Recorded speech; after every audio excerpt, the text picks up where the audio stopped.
साई बंदगी सतनाम, बंदी छोड़ सतगुरु कबीर साहिब की जय हो। आज हमारे सतगुरु नितिन साहिब जी सत्संग के माध्यम से हम सभी को बताने जा रहे हैं कि आत्मज्ञान क्या होता है, और एक आत्मज्ञानी गुरु ही आत्मा के बारे में बता सकता है, आत्मज्ञान दे सकता है। तो साहिब आज बताने वाले हैं एक सत्संग के माध्यम से, अगर हमने मौत से पहले मरने का पता चल जाता है तो हमें दोबारा बार बार मरने की जरूरत नहीं पड़ेगी। आज सतगुरु नितिन साहब हमें सत्संग के द्वारा बताएंगे। तो सत्संग को बड़े विवेक के साथ बुद्धि लगा के सुनना है। तो बंदगी साहेब बंदगी, तो परमात्मा की आज अपार कृपा हुई जो आपके उदयपुर डिस्ट्रिक्ट में ये सत्संग हो रहा है। कहते हैं धन्य है वो गांव, धन्य है वो शहर जहां पे मूल ज्ञान का प्रचार होए, क्योंकि मूल ज्ञान ही हमारे मनुष्य चोले को सफल कर सकता है। आपको पता है कि मनुष्य चोला कितना अनमोल है, ये बार बार नहीं मिलता। 184 भटकने के बाद, कुत्ता बिल्ली हाथी घोड़ा बनने के बाद, शेर चीते बाघ बनने के बाद एक बार ये इंसानी जन्म मिलता है, केवल एक बार, दूसरा मौका नहीं मिलेगा। इसी एक बार में आपने इस जन्म मरण के जंजाल को तोड़ना है। दूसरा मौका याद रखना बिल्कुल नहीं मिलेगा। अगला मौका मिलेगा दोबारा 84 भटकने के बाद। जैसे घड़ी की सुई एक बार 12 पे आ जाए तो उसके बाद फिर 1 से स्टार्ट हो जाता है काम, फिर 1 2 3 4 करती करती 12 पे पहुंचेगी, फिर 1 से स्टार्ट हो जाएगा।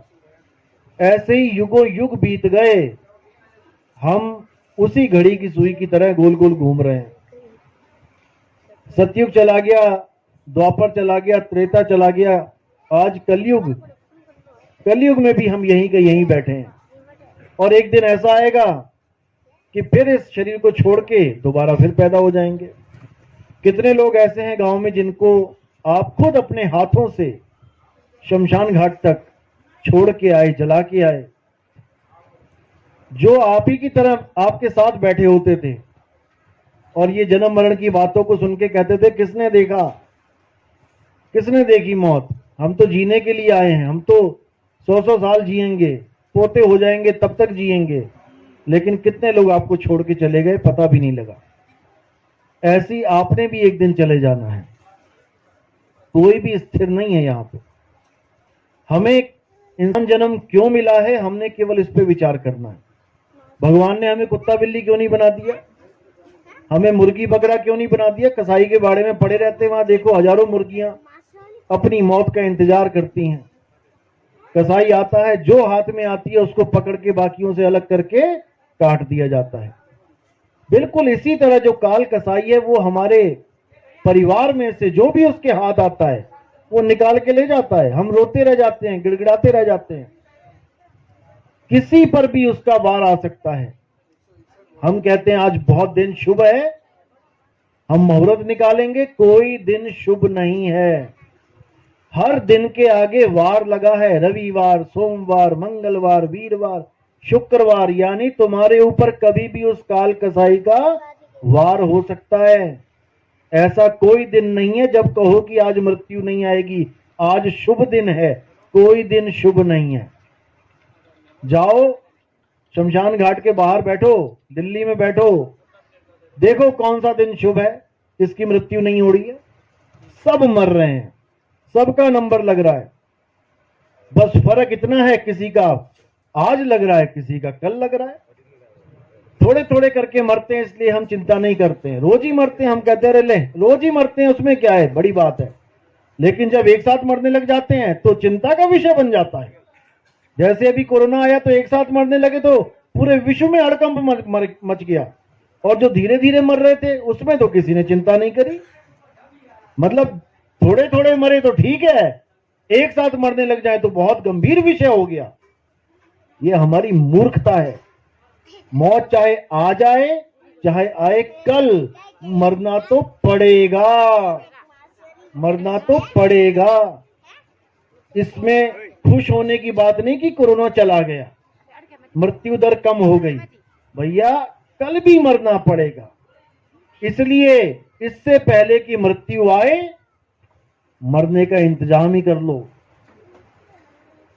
जैसे एक बार एक गांव बसा हुआ था किसी पहाड़ के किनारे, वहां पर पूरी ढलान थी। असल में वहां पे नदी होती थी बहुत पहले, लेकिन धीरे धीरे धीरे ग्लेशियर जम गए, वो जो पानी आता था वहां बर्फ बन गई, जम गया। जैसे केदारनाथ में ग्लेशियर जमा हुआ था, पूरा तालाब, पूरा सरोवर बना हुआ था, ऐसे ही वहां से पानी आना बंद हो गया, क्योंकि बर्फ ही जम गई तो पानी कैसे आएगा। लोगों ने सोचा कि बिल्कुल प्लेन जगह है, क्योंकि जहां जहां पानी आता है वो जगह प्लेन करती चली जाती है नदी, तो लोगों ने वहां पर गांव बसा लिया। किसी सयाने ने देखा कि यार ये लोग तो बड़ी गलत जगह गांव बना के बैठे, तो नदी का रास्ता है, जिस दिन नदी आ गई इन सबको बहा के ले जाएगी, इससे अच्छा तो किसी पहाड़ पे इक्का दुक्का मकान बना लेते। उसने आके समझाना शुरू करा कि बेटा नदी आएगी, नदी के रास्ते में तुम आ गए हो, वो किसी को नहीं बख्शेगी। तुम एक काम करो, अगर तुम यहां से नहीं भी जाना चाहते हो, क्योंकि कोई मान नहीं रहा था जाने को, तो उसने कहा कम से कम तुम तैरना तो सीख लो। जिस दिन नदी आएगी उस दिन किसी को नहीं बख्शेगी, वो नहीं देखेगी बच्चा है, वो नहीं देखेगी बूढ़ा है, वो नहीं देखेगी जवान है। लेकिन अगर तुमने यहां से नहीं हटना है, उसके रास्ते में ही रहना है, तो कम से कम तैरना सीख लो।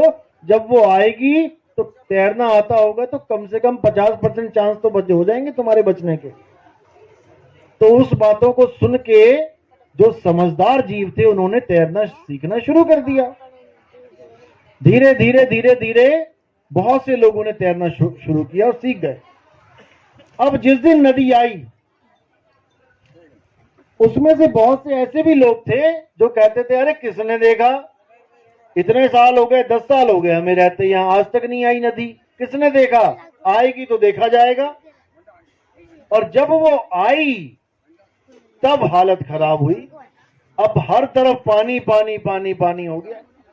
अब उसमें से वो लोग बचे जिन्होंने समय रहते तैरना सीख लिया था, और जो कहते थे अरे देखी जाएगी, फिर उनको दुनिया नहीं देखा, फोटो में हार चढ़ा हुआ था। तो इसी प्रकार हम भी उस मौत के रास्ते पे खड़े हैं। मृत्यु आएगी, सबको मरना पड़ेगा, लेकिन बचेगा कौन। अब आप कहोगे मरने से भी कोई बच सकता है, बच सकता है। कैसे बचेगा, जब वो मरना ही सीख लेगा। यानी पानी में डूबने से बचने का एक ही सिद्धांत है कि पानी में तैरना सीख लो। तैरना तुम्हें पानी में ही पड़ेगा, क्योंकि डूब भी तो पानी में ही रहे थे। इसी प्रकार मृत्यु से बचने का एक ही रास्ता है, मौत के आने से पहले मरना सीख लो। तो साहिब कहते हैं मरता मरता, कबीर साहब की वाणी है, मरता मरता जग मुआ, मरना जाने ना कोई, और ऐसी मरनी जो मरे बहुर ना मरना होई। कबीर साहब कहते हैं कि मौत तो आएगी, ये भूल जाओ कि कोई बच्चा है, कोई बूढ़ा है, कोई जवान है, सबको ही आएगी। लेकिन मरने से बचने का एक ही तरीका है कि तुम अपने उस स्वरूप को जान लो जो कभी मरता ही नहीं है। क्योंकि मौत किसकी आएगी, इस काया की आएगी, शरीर की आएगी। शरीर मरेगा, तुम नहीं मरोगे। फिर समझ लो, शरीर मरेगा, तुम नहीं मरोगे। अब तुम क्यों नहीं मरोगे, क्योंकि तुम शरीर हो ही नहीं। जो आप अपने आप को समझ रहे हो कि मैं तो आदमी हूं, मैं बूढ़ा हूं, मैं जवान हूं, भाई ना तुम आदमी हो, ना तुम औरत हो, ना तुम बूढ़े हो, ना तुम जवान हो। तुम हो क्या, आत्मा हो। हे अर्जुन, गीता में क्या बोला याद करो, कितनी बार पढ़ी गीता, कितनी बार सीरियल देखा, लेकिन समझ पाए क्या आज तक। अध्याय 2 पढ़ो। हे अर्जुन, जिनको देख के शोकवश तुम अपने धनुष बाण को छोड़ के बैठ गए हो कि मैं अपने चाचा को कैसे मारूं, मैं अपने दादा को कैसे मारूं, मैं अपने भाइयों को कैसे मारूं। हे अर्जुन, तुम चाह कर भी अपने चाचा दादा भाई को मार नहीं सकते, क्योंकि ये तुम्हारे चाचा भाई दादा ये कोई शरीर नहीं है, ये आत्मा है, ये आत्मा है। तुम केवल इनके शरीरों को मार सकते हो, आत्मा को नहीं मार सकते। तुम्हारे भाई कभी नहीं मरेंगे, लेकिन उनके कपड़े, उनकी जो शरीर है, इसका नाश हो जाएगा। क्योंकि हे अर्जुन, हम सबके शरीर जीवात्मा के कपड़े हैं। जैसे हम कपड़े धारण करते हैं, किसी ने सफेद पहन लिया, किसी ने पीला, किसी ने काला, तो पहनते पहनते पहनते घिस गए, फट गए, तो कपड़े उतार के दूसरे पहन लिए। ऐसे ही जो हमारे शरीर हैं, ये हमने कहां से पहने? मां के गर्भ से पहन के आए हम। उसी गर्भ में किसी को लड़की का शरीर दे दिया, किसी को लड़के का शरीर, यानी कि कपड़े मिल गए। कोई लड़की की ड्रेस पहन के आ गया, कोई लड़के की ड्रेस पहन के आ गया। अब वो अपनी ड्रेस को ही अपना स्वरूप मान बैठा। अब ये जीव अपने आप को आदमी समझ रहा है, अपने आप को औरत समझ रहा है, जबकि आदमी और औरत के कपड़े हैं। और एक दिन इन कपड़ों को यहीं छोड़ के वो फिर मां के गर्भ में चला जाएगा। कितनी दुनिया है, आप देखो नजरों से, कितने लोग, कितने जानवर, कितने हाथी घोड़ा बिल्ली पक्षी कितने हैं। कहां से आए ये सब? हम लोग कहां से आए इस दुनिया में? मां के गर्भ से आए हैं। ऐसा कोई नहीं है जो मां के गर्भ में नहीं आया। अब हम जब मृत्यु हो जाएगी शरीर की, तो कहां चले जाएंगे? जहां से आए हैं वहीं जाएंगे। दोबारा से हमारे एक एक एक दिन कम होता जा रहा है, दोबारा से मां के गर्भ में जाने की तैयारी हो रही है। तो साहिब कहते हैं, कबीर साहब कहते हैं, जहां से आया और वहीं समाया, कहे कबीर तूने क्या कमाया। तू इस शरीर में आया, मनुष्य चोले के शरीर में आया, और दोबारा फिर तैयारी कर रहा है गर्भ में जाने की। जब गर्भ में था तब अंदर ही अंदर चीखता चिल्लाता था कि मुझे निकालो परमात्मा, कहां फंस गया मैं। इतनी गर्मी होती है वहां पे, इतनी ज्यादा जठराग्नि होती है कि आप सोच भी नहीं सकते। उल्टा लटकाया जाता है आपको, पैर ऊपर होते हैं, सिर नीचे होता है, और मल मूत्र में पड़े होते हो। तब परमात्मा से अरदास करते हो कि एक बार मुझे निकाल दो यहां से, मैं तेरी रोज भक्ति करूंगा, एक पल भी तुझे नहीं बिसारूंगा, तुझे भूलूंगा नहीं। लेकिन बाहर निकलते ही हमें माया की हवा लग जाती है। माया की ऐसी हवा लगी कि अब परमात्मा कौन, तू कौन और मैं कौन। मैं तो एमएलए, मैं तो सीएम, मैं तो पीएम, मैं तो यहाँ का ग्राम पंचायत का प्रधान बन गया। भाई कोई कुछ नहीं बना, दोबारा गर्भ में जाने की तैयारी हो रही है, चाहे वो कोई भी क्यों ना हो। अब बचना क्या कैसे है? दोबारा मां के गर्भ में जाने से कैसे बचा जा सकता है? अगर तुम्हें ये कपड़े चाहिए ही नहीं, अगर तुम्हें ये शरीर चाहिए ही नहीं, तो मां के गर्भ में जाना ही नहीं। बस यही एक तरीका है मां के गर्भ से बचने का। अब किसको नहीं चाहिए कपड़े? हाथ खड़ा करो जरा, किसको नहीं चाहिए?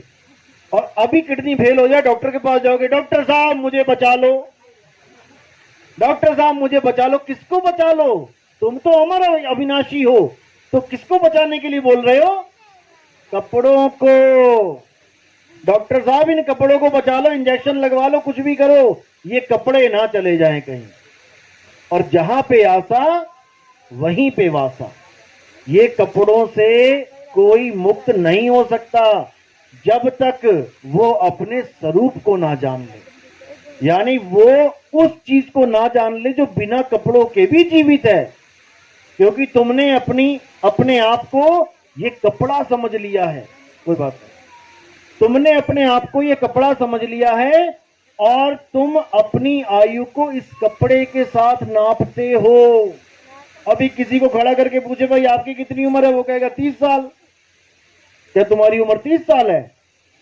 अर्जुन को क्या बोला कृष्ण जी ने? हे अर्जुन, दूसरे अध्याय में, ऐसा कोई समय नहीं था जब ये राजा महाराजा नहीं थे, और ऐसा कोई भविष्य में समय नहीं आएगा जब ये राजा महाराजा नहीं होंगे। तो कौन सी कितनी उम्र है उनकी? वो अविनाशी हैं, अजन्मे हैं, उनकी कोई उम्र ही नहीं राजा महाराजा की। तो उम्र किसकी गिनती में आती है? कपड़ों की। जिस दिन मां के गर्भ से आप बाहर निकले, वहीं पर तारीख और समय नोट कर लिया गया, तुम्हारा जन्म हो गया। अच्छा, और जो मैं अंदर गर्भ में जीवित था वो कौन गिनेगा साथ में? 9 महीने गर्भ में रहा, डॉक्टर मेरा ट्रीटमेंट कर रहा था, डॉक्टर देख रहा था कि बच्चा जीवित है कि नहीं है। तो वो 9 महीने क्यों नहीं गिन रहे हो भाई साथ में? जिस दिन गर्भ से बाहर आ गए उस दिन तुमने लिख दी डेट ऑफ बर्थ, और गर्भ के अंदर भी तो मैं जीवित था। वो कौन सी, वो दिन क्यों नहीं गिन रहे हो साथ में? और जिस दिन मेरी मृत्यु हो जाती है, यानी मेरे शरीरों की मृत्यु हो जाती है, उस दिन मेरी एक्सपायरी डेट लगा देते हो कि ये मर गया। और उसके बाद क्या करते हो? ये स्वर्ग चला गया। जब स्वर्ग ही चला गया तो मरा कौन? मैं यहां से अगर चला जाऊं दिल्ली, तो यहां वाले लोग क्या कहेंगे कि नितिन दास मर गया? नितिन दास चला गया बोलेंगे, मरा नहीं। तो जब यहां पर कोई शरीर छूट जाता है किसी का, तो उसके कार्ड में क्या लिखवाते हैं? मेरे पिता का स्वर्गवास हो गया। स्वर्गवास का मतलब क्या होता है? मरना होता है। वास का मतलब होता है रहना, कि तुम्हारा वास कहां है। अब वो इस शरीर को छोड़ के वो स्वर्ग में रहते हैं। अगर वो स्वर्ग में रहते हैं तो फिर मरा कौन? मरा कौन? मेरे पिता की मृत्यु हो गई, मरा कौन? यहां छोड़ के वहां रहते हैं। कल को क्या पता वहां बोर हो जाए फिर यहां आ जाए, तो मरा कौन? तो कबीर साहब कहते हैं इस दुनिया में कोई मरता ही नहीं है। मरा कौन? ये तत्व अपने तत्व में मिल गए जाके। पानी में पानी मिला, मिला पौन में तो से पूछू पंडिता, इनमें मरा कौन? कोई नहीं मरता। सबसे बड़ा भरमजाल यही है कि तुम मर जाओगे, मर जाओगे। जो अविनाशी जीव है उसके दिमाग में यह डाल दिया गया कि तुम मर जाएगा, जो कभी मर ही नहीं सकता। ईश्वर अंश, जीव अविनाशी। जैसे परमात्मा अविनाशी है, वैसे आप भी अविनाशी हो, हम भी अविनाशी हैं। कोई कभी मरता ही नहीं है, बस शरीरों को छोड़ता है, शरीरों को पकड़ता है। आज इस मकान में रहता है, कल को ये मकान छोड़ के वहां चला गया, वहां छोड़ के अगले गांव में चला गया, अगले गांव छोड़ के अगला गांव चला गया, तो मरा कौन? हम केवल मकान को देखते कि मकान में कोई रहता है तो तरह तरह की आवाजें आती हैं। कभी टीवी की आवाज आ गई, कभी गानों की आवाज आ गई, कभी झगड़े की आवाज आ गई आपस में। और जब वहां से वो लोग चले गए तो मकान बन जाता है खंडर। अब उस मकान में कोई आवाज नहीं आती तो हम कहते हैं मकान मर गया। मकान मर गया कहते हैं जैसे हम इसमें एक जीव रहता है शरीर में, बोल रहा है, खा रहा है, पी रहा है, तो लग रहा है कि हाँ जीवित है, वो लग रहा है जीवित है। अब जब इसको छोड़ के चला गया वो, अब शरीर को देख के हम कह रहे हैं कि ये मर गया। शरीर तो पहले से मरा हुआ था। शरीर याद रखो पहले से मरा हुआ है। क्यों? शरीर 5 तत्वों का बना है। आकाश, हवा, पानी, अग्नि और मिट्टी, इसका पूरा कॉम्बिनेशन है। तो हवा क्या जीवित है? मिट्टी क्या जीवित है? पानी क्या जीवित है? आकाश क्या जीवित है? अग्नि क्या जीवित है? नहीं। तो इन निर्जीव 5 तत्वों को मिला के अगर एक इंसान का चोला बना दिया गया तो निर्जीव को मिलाने पे क्या वो जीवित हो जाएगा? नहीं होगा, नहीं होगा। तो जीवित करने वाला कौन है?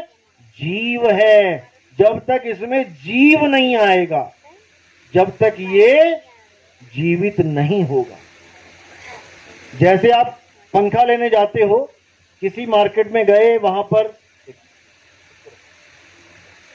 किसी मार्केट में गए पंखा लेने, वहां पर आपने पंखे की दुकान से पंखा उठाया।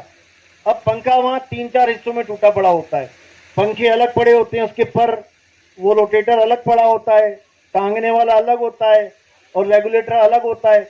अब उस वक्त वो मुर्दा की स्थिति में होता है, मुर्दा है।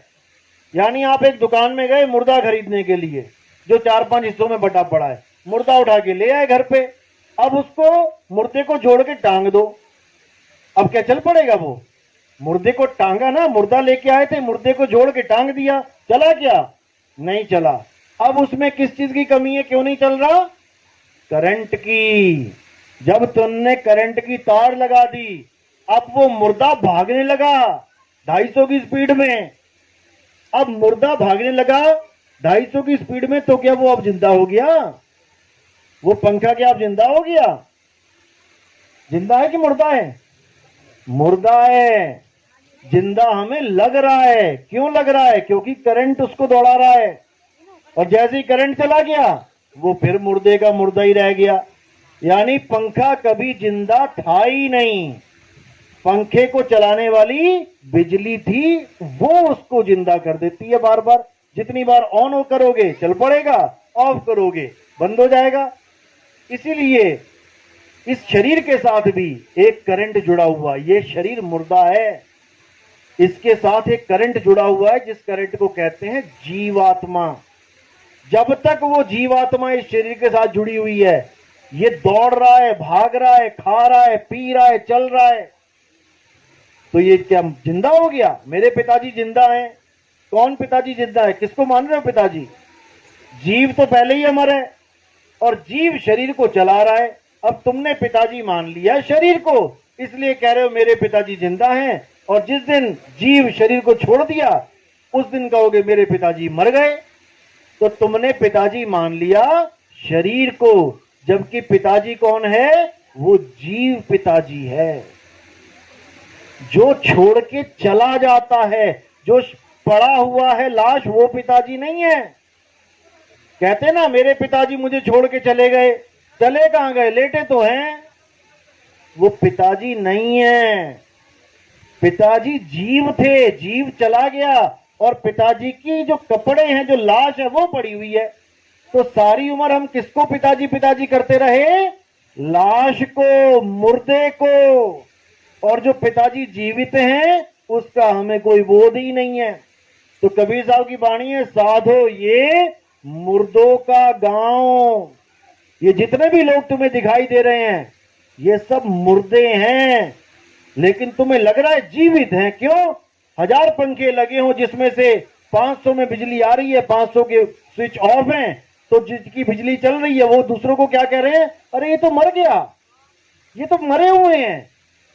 भैया तुम भी मरे हुए हो, अगर तुम अपने आप को शरीर मानते हो तो। और जो जीव है वो अजर अमर अविनाशी है, जिसका स्विच ऑफ हो, कैसे ऑफ हो गए? ऑफ हो गए मतलब पहले ऑन थे, बिजली आ रही थी, अब ऑफ ऊपर हो गया तो ऑफ हो गए। अब जब ऑफ हो जाता है पंखा तो उठा के उसको फूंक आते हैं शमशान घाट में। किसको फूका? पंखे को फूका, बिजली को नहीं फूक के आए। जैसे तोता होता है पिंजड़े में, अब पिंजड़े में तोता है, तोता और पिंजड़ा दो चीजें अलग अलग हैं। क्या तोता ही पिंजड़ा है? नहीं है। क्या पिंजड़ा ही तोता है? नहीं है।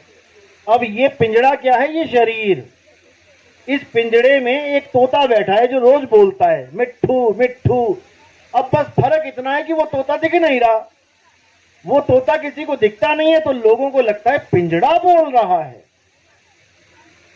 अच्छी तरह समझना इसको, लोगों को लगता है कि पिंजड़ा बोल रहा है, जबकि पिंजड़े में बैठा तोता बोल रहा है। अब एक दिन पिंजड़े की मृत्यु हो गई, क्योंकि तोता तो उड़ गया। जैसे ही तोता उड़ गया मानो आज उड़ गया। अब पिंजड़े की मृत्यु होगी, पिंजड़ा पड़ा हुआ है। अब पंडित जी आगे कहते जी अब तो पिताजी का वो करवाना पड़ेगा क्रियाक्रम, नहीं तो मुक्ति नहीं मिलेगी। अब क्रियाक्रम देखो क्या हो रहा है। तोता उड़ गया आज शाम को 4 बजे, सबको इंफॉर्मेशन चली गई कि भाई पिताजी ऑफ हो गए, सारे आ जाओ। एक दिन लग गया पहुंचने में। अगले दिन अब क्रियाक्रम जब हम करते हैं तो क्रियाक्रम हमने किसका करना था? पिताजी का, क्योंकि पिताजी को मुक्ति चाहिए, यानी कि तोते का, क्योंकि तोता जी पिताजी है, पिंजड़ा थोड़ी नहीं है। तो पिताजी तो कल ही उड़ गए थे, और आज हम किसका क्रियाक्रम कर रहे हैं? पिंजड़े का। तो मुक्ति किसको मिलेगी, तोते को कि पिंजड़े को? तो हम आज तक जो क्रियाक्रम करते आए हैं पिंजड़े का करते आए हैं। तोता तो चला गया, तोते को तो अगली जून मिल गई, और पिंजड़े को हम लाद के कह रहे हैं कि पिताजी मर गए, ये पीछे पिताजी लाद। पिताजी तो चले गए और क्रियाक्रम करते रहे तुम पिंजड़े का। अब पिंजड़े को मुक्ति मिल जाएगी। तो ये है भरमजाल। कबीर साहब कहते हैं, ना मैं क्रियाक्रम में रहता और ना एकांत निवास में, मोह को कहां ढूंढे रे बंदे, मैं तो तेरे पास में। इसी प्रकार परमात्मा हमारे पास है, लेकिन हम फंस गए हैं माया के जाल में। माया क्या है?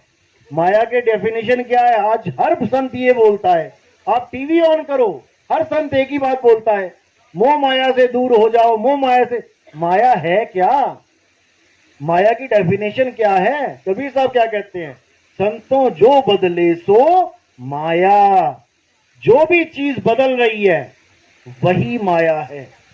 जब हम पैदा हुए छोटे से थे, हम बड़े हो रहे हैं, हमारी शक्ल बदल गई, हमारे बाल काले से सफेद हो गए, हमारे दांत जड़ गए, हमारी चमड़ी बदल गई, रंग रूप बदल रहा है। इसका मतलब हम माया हैं। ये काया ही माया है।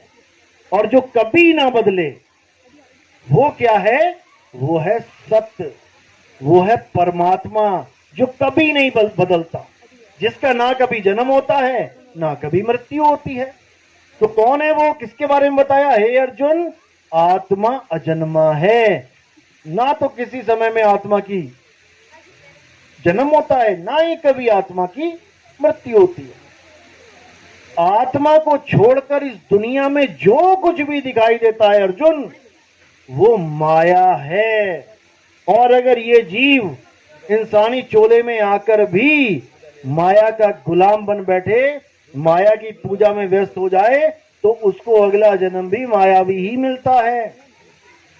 और जो अपनी आत्मा में रमण करता है, अध्याय 3 17वां श्लोक, जो लोग अपनी आत्मा में रमण करते हैं, जो अपनी आत्मा में स्थित हो जाते हैं, जो अपनी आत्मा में संतुष्ट हो जाते हैं, हे अर्जुन, उन्हें किसी भी अन्य धार्मिक कर्म कर्तव्यों को पालन करने की जरूरत ही नहीं पड़ती।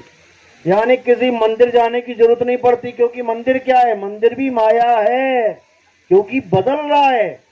जैसे ही बनना शुरू किया, ईंट पे ईंट रखी, देखो बदल रहा है, रोज बढ़ रहा है। तुम्हारी काया की तरह करते करते करते बढ़िया से कलर कर दिया, सब कुछ बढ़िया कर दिया, कितना ही बढ़िया कर दो, एक दिन फिर वो ध्वस्त हो जाएगा। तो जो बना, टिका और बिगड़ गया, वो 3 गुणों के अधीन आ गया, वही माया है। इसी को बोला है त्रिगुणी माया। संतो माया महाठगिनी हम जानी, त्रिगुण फांस लिए कर डोले, बोले माधुरी बाणी, माया महाठगिनी हम जानी। इस माया ने सबको ठगा है, 3 गुणों से ठगा है। जब तक हम 3 गुणों से ऊपर नहीं उठ गए, 7वां अध्याय पढ़ो, हे अर्जुन, जो लोग 3 गुणों से नीचे रह जाते हैं, जो त्रिगुणी माया में उलझे रह जाते हैं, वो अपना अनमोल जन्म बर्बाद कर जाते हैं। असली भगत वो होते हैं जो 3 गुणों से ऊपर उठ जाते हैं, यानी वो उस चीज की पूजा कभी नहीं करते जो 3 गुणों के अंतर्गत आ जाती है। 3 गुणों का मतलब है रजोगुण, सतोगुण, तमोगुण। रजोगुण का मतलब होता है कोई भी चीज का पैदा होना, जिसको हम ब्रह्मा जी कह देते हैं, रजोगुणी ब्रह्मा। ब्रह्मा का जो मूल कार्य है वो क्या है? सृष्टि को सर्जन करना। ब्रह्मा जी सारी सृष्टि को बनाते हैं।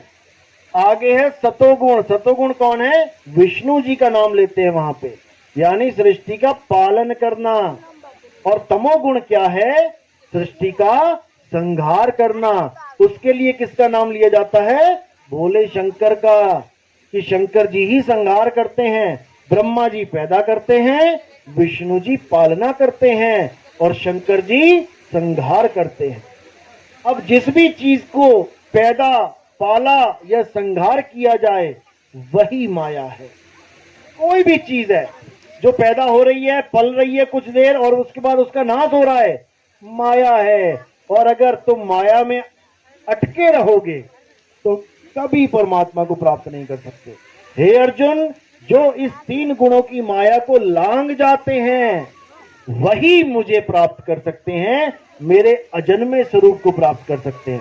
क्योंकि गीता में ही कृष्ण जी ने अपने 2 स्वरूप बताए हैं। एक स्वरूप क्या बताया कि हे अर्जुन, तेरे और मेरे कई जन्म हो चुके हैं, मैं उन जन्मों को जानता हूं, तू उस जन्मों को नहीं जानता। तो एक स्वरूप हो गया जिसका जन्म हो रहा है और मृत्यु हो रही है। अब ये कौन सा स्वरूप है?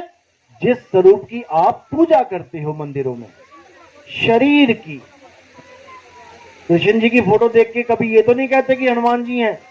कृष्ण जी की फोटो देख के कृष्ण जी कहते हैं ना, तो कैसे पहचाना उनको? उनकी काया से, उनके शरीर से। और काया क्या है? माया। अब ये हो गया कृष्ण जी का मायावी स्वरूप, जिसमें सारी दुनिया उलझ गई है। सारी दुनिया उलझी पड़ी है कृष्ण जी की पूजा करने में, लेकिन असत्य स्वरूप की, शरीर की। अब दूसरा स्वरूप क्या बताया कृष्ण जी ने गीता में? कि जो लोग मुझे अजन्मा करके जानते हैं, यानी मैं कभी पैदा ही नहीं होता, जो पैदा नहीं हुआ उसका कभी नाश नहीं होता। जो लोग मेरे अजन्मे स्वरूप को जानते हैं वो मेरी माया को बड़े आराम से लांघ जाते हैं। बिल्कुल क्लियर कर रखा है 7वें अध्याय में। यानी कि मेरे भी 2 पूजा विधि है। एक पूजा विधि है जो माया की पूजा हो रही है। माया की पूजा मतलब मेरी काया की पूजा हो रही है। काया में क्या आ गया? 10 इंद्रियां, 5 कर्म इंद्रियां, 5 ज्ञान इंद्रियां। कर्म इंद्रियां कौन सी हैं? जिससे हम काम करते हैं। अभी क्या हो रहा है? काम ही चल रहा है। किससे? मुख से। ये पहली कर्म इंद्रिय है। दूसरी कर्म इंद्रिय है ये हाथ, हाथों से काम करते हैं। तीसरी कर्म इंद्रिय है ये पैर, पैरों से काम करते हैं, चलते हैं। उसके बाद 2 कर्म इंद्रियां हैं, लैट्रिन और बाथरूम करते हैं, ये हमारी कर्म इंद्रियां हैं। और ज्ञान इंद्रियां क्या है? 5। सबसे पहली इंद्री है ये त्वचा, जिससे हमें बोध होता है गर्मी है, ठंड है। हाथ लगा के देखते हैं ना ग्लास में तो पता लग जाता है, अरे तो ठंडा है, ये तो गर्म है। पहली कर्म इंद्री ये चमड़ी, और ये पूरी चमड़ी नीचे से लेके ऊपर तक, कहीं भी हल्की सी गर्म चीज लग जाए एकदम बोध हो जाता है। तो पहली इंद्री हमारी त्वचा, हमारी चमड़ी।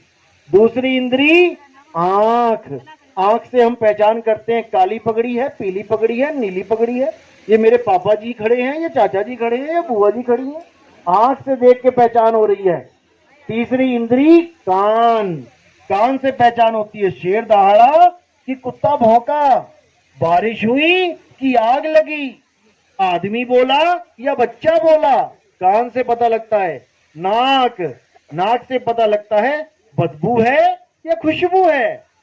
जीभ, जीभ से पता लगता है कड़वा खा लिया कि मीठा है, कि चटपटा है, कि करारा है। ये सब जीभ से। तो चमड़ी, आंख, कान, नाक, जीभ, ये हो गई 5 ज्ञान इंद्रियां। उसके बाद मुख, हाथ, पैर, लिंग, गुदा, ये हो गई 5 कर्म इंद्रियां। अब इन्हीं इंद्रियों को अगर हम अलग अलग कर दें, आंख अलग लगा दें, यहां टांग दें, नाक अलग टांग दें, चमड़ी पूरी एक अलग टांग दें, हाथ पैर अलग कर दें, तो इसको कौन भगवान बोलेगा? आंख को, कान को, नाक को कोई बोलेगा क्या? नहीं बोलेगा। अब इसी का एक बंडल बना दें। जब हम फोटो बनाते हैं किसी की तो क्या बनाते हैं? चमड़ी बना दी, कान लगा दिया सही जगह पे, नाक लगा दी सही जगह पे, आंखें लगा दी, हाथ पैर लगा दिए। अब वो कौन बन गया? अब पूजनीय बन गया, भगवान बन गया। अलग अलग कर दो तो भगवान नहीं है, और इकट्ठा कर दो तो वो भगवान बन गया। यही माया है, यही माया है। इस माया को जब तक तुम नहीं समझोगे, जब तक तुम इस माया से पार नहीं जा सकते, कितना ही जोर लगा लो, कितने ही संतों के पास चले जाओ कि हमें माया जाल से निकाल देगा संत, अरे यही माया जाल है। ना तुम आंख हो, ना तुम कान हो, ना तुम नाक हो, ना तुम चमड़ा हो, ना तुम हाथ हो, ना तुम पैर हो, ये तो तुम्हारे हैं। मेरी आंख, मेरा कान, मेरी नाक, तो मैं कौन हूं? ये तो मेरे हैं। मेरा घर, मेरा मकान, मेरी दुकान, मेरा सोफा, मेरी बाइक, तो मैं कौन हूं? जब तक मैंने खुद को नहीं जाना कि मैं क्या हूं, जब तक मेरी मेरी मेरी को ही मैं समझता रहूंगा। मेरी आंख, मेरा कान, मेरा नाक, इसको मैं समझता रहूंगा। मैं क्या हूं? अपनी फोटो क्या दिखाते हो? एक तोते को बोला कि अपनी फोटो खिंचवा के लेके आ, और तोता अगर अपने पिंजड़े की फोटो खिंचवा के लेके आ जाए तो हम हंसेंगे, अरे भैया तेरी बोला, तेरे पिंजड़े की थोड़ी नहीं बोला। लेकिन जब मैं आपको कहता हूं अपनी फोटो खिंचवा के लेके आओ, तो किसकी खिंचवा के लाते हो? पिंजड़े की।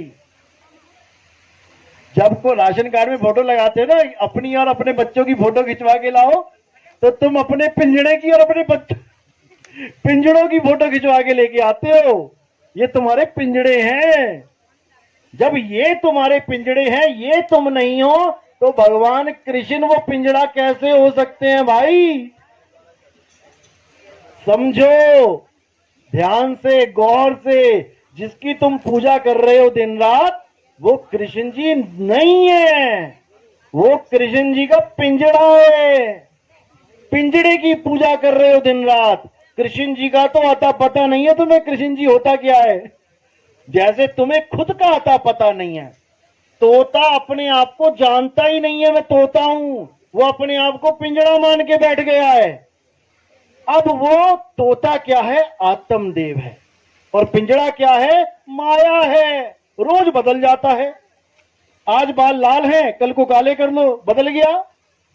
लेकिन तोता नहीं बदलता, उसी को आत्मा बोला गया है। कबीर साहब कहते हैं, अरे आत्म ज्ञान बिना नर भटके, कभी काबा कभी काशी, जल में मीन प्यासी, मुझे देख दे आवे हंसी। कि मुझे हंसी आती है। काशी में क्या देखने जा रहा है? कृष्ण जी का पिंजड़ा। वो केदारनाथ में क्या देखने जा रहा है? शंकर जी का पिंजड़ा। अरे भाई, शंकर जी कृष्ण जी आत्मा है, पिंजड़े नहीं है। और तुम भी एक आत्मा हो, पिंजड़ा नहीं हो।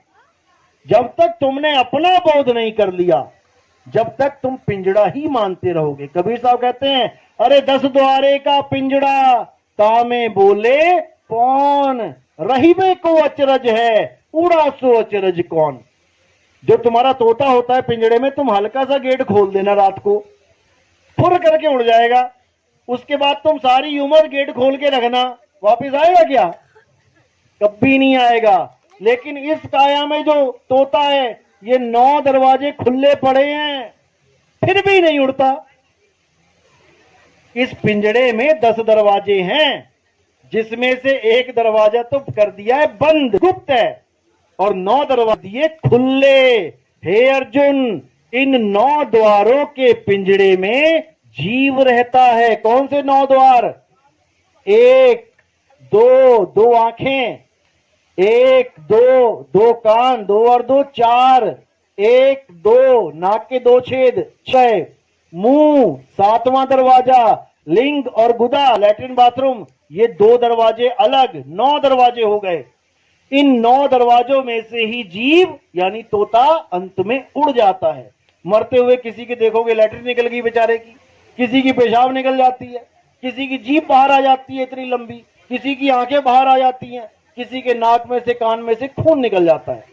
इन 9 दरवाजों में से ही सबको एक दिन पिंजड़ा खाली करके जाना पड़ेगा। जो 9 दरवाजों से निकल गया वो कहां गया? वो 1,84 में चला गया। अब एक 10वां दरवाजा है।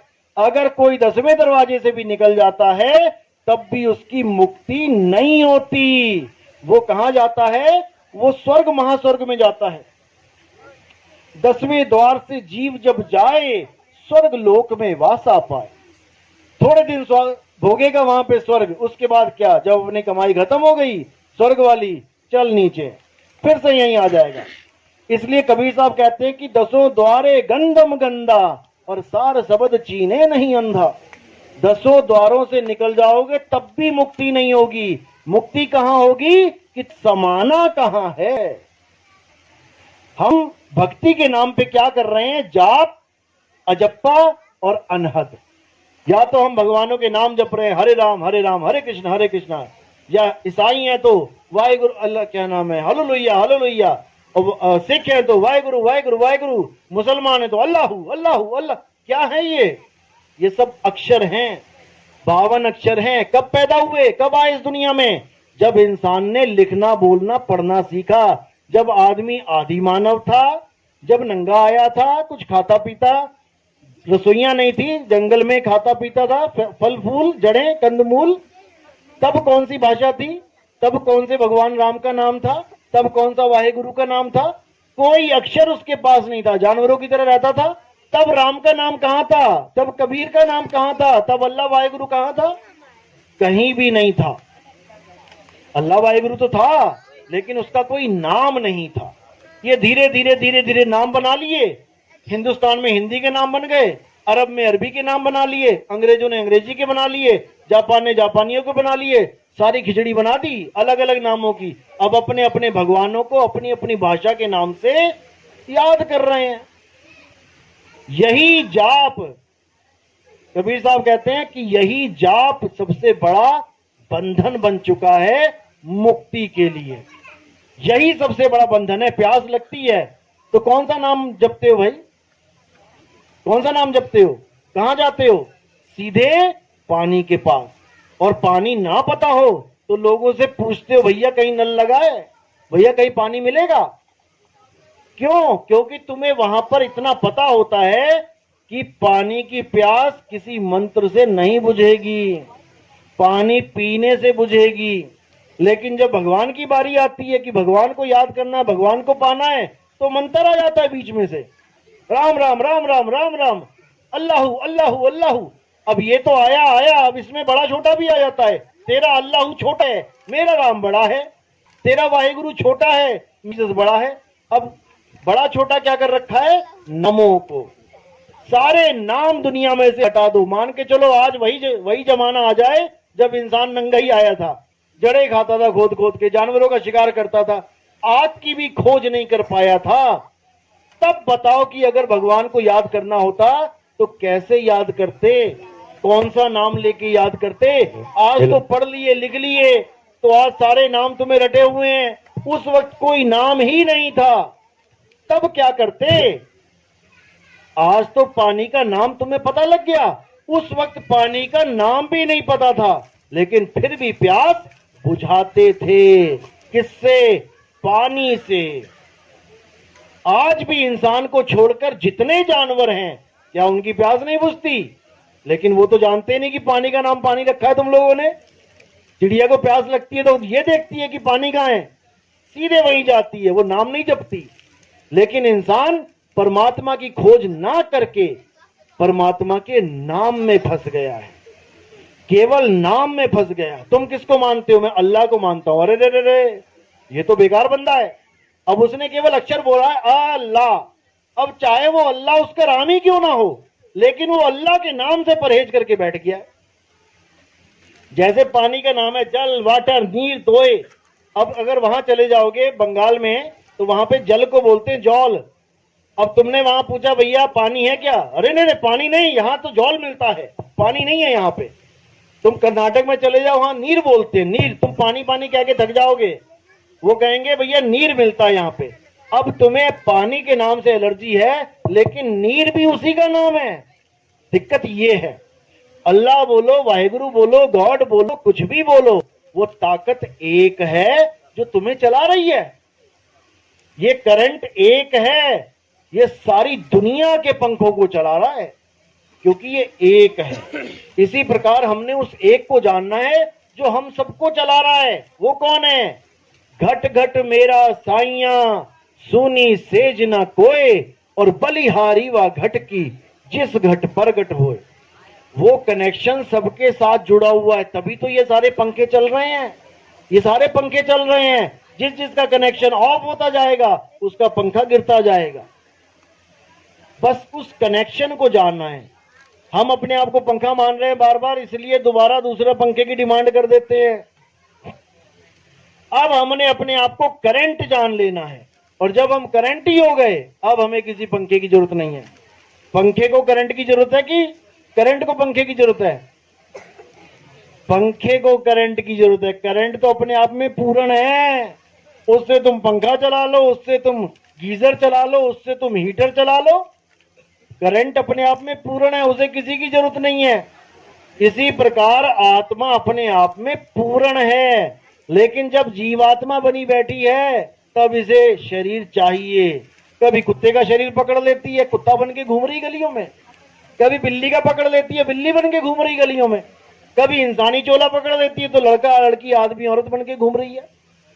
लेकिन इसका अपना स्वरूप करंट है। तो हमने उस करंट स्वरूप को जानना है, हमने उस आत्म स्वरूप को जानना है जो शरीरों से अलग है। आत्मा पंखे जैसी, यानी कि करंट पंखे जैसा नहीं है। पंखा अलग है, उसको छूने पे तुम्हें अलग एहसास होगा, और करंट अलग है, उसे छूने पे तुम्हें कुछ अलग ही एहसास होगा। तुम करंट और पंखे को एक साथ नहीं बता सकते। इसी प्रकार आत्मा अलग है, शरीर अलग है।